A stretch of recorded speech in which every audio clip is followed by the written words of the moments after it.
They've been coming now for years. Someone once made the decision I needed more attention. I thought I was okay as I was. I've been through hard times, lost people dear to me, some through harrowing circumstances. I was getting on with things. Before I know it, there were books about me, poems about me, songs about me, even a theatre production about my life. I'm omnipresent, but everyone wants a piece of me, it seems. The others seem to fade in and out of interest. I appear to have a better track record in the popularity stakes. They come see me for a variety of reasons, good, bad, and indifferent.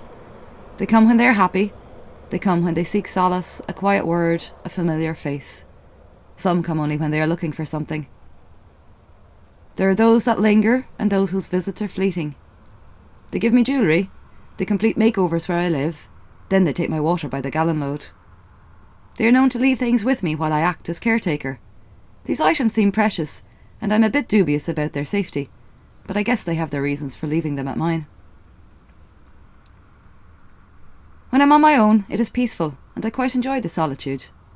Visitors are great, don't get me wrong, but there's nothing more serene than to look out at the turning tide, or the rolling clouds, the wind gently swaying the tall grass, the children on their way to school, or someone out getting their daily messages.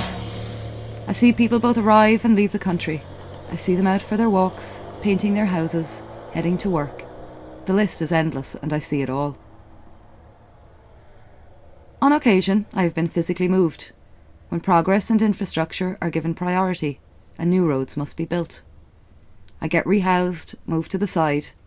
Sometimes it's an improvement, but I really don't get a say in these matters.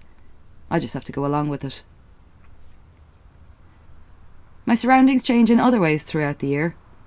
In some of my dwellings I'm well looked after. My visitors are always bringing me flowers which really brighten up the place. Every now and then I get a bit of a makeover too, and sometimes splash out on a facial, budget permitting. There are many familiar faces that drop by, and it's always great to see them and catch up, but it is equally interesting to see some new faces, and it can be surprising in the same instance in these current times. I guess people will always be searching for something. To pass the day, I amuse myself in a multitude of ways. There are endless things to take in. Obviously, there are the regular visitors to deal with, and sometimes they bring the kids, which is great. In the evening then, when the lights go on in the houses, I get to watch a bit of telly and catch up on my soaps. More often than not, I simply look out over the land and enjoy the bit of peace and quiet after a busy day. In certain spots I can see for miles, which also means I can see changes in the weather coming.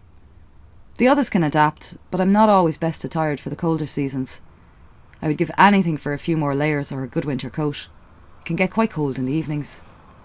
I'm not exactly the most fashion conscious, let's be fair, and I probably didn't think this through.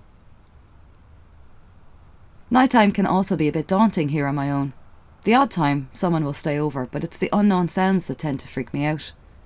They're the little things that run across my feet, scaring me suddenly, and I feel like I am frozen to the spot with no ability to shout out. I hear noises behind me, but my neck is stiff, and I cannot turn around to investigate. Despite what my visitors seem to think, at night time I am powerless. It's an awful lot of people standing there looking at me. It's sometimes uncomfortable, but they seem happy enough to hang around, and seem to find some level of comfort themselves. I do get so tired though. It's not always easy being here watching everything. My eyesight can sometimes be poor, and I feel like I am locked into staring matches with people. It can be exhausting. I'd love to be able to close my eyes. Just the once would be enough. In the meantime, I will persevere. I will keep up with the daily events in people's lives. I will continue to listen to them. I'm not really in a hurry to go anywhere myself at the moment, to be honest. I think I can rely on them to return. In their lives, I'm kind of a big deal.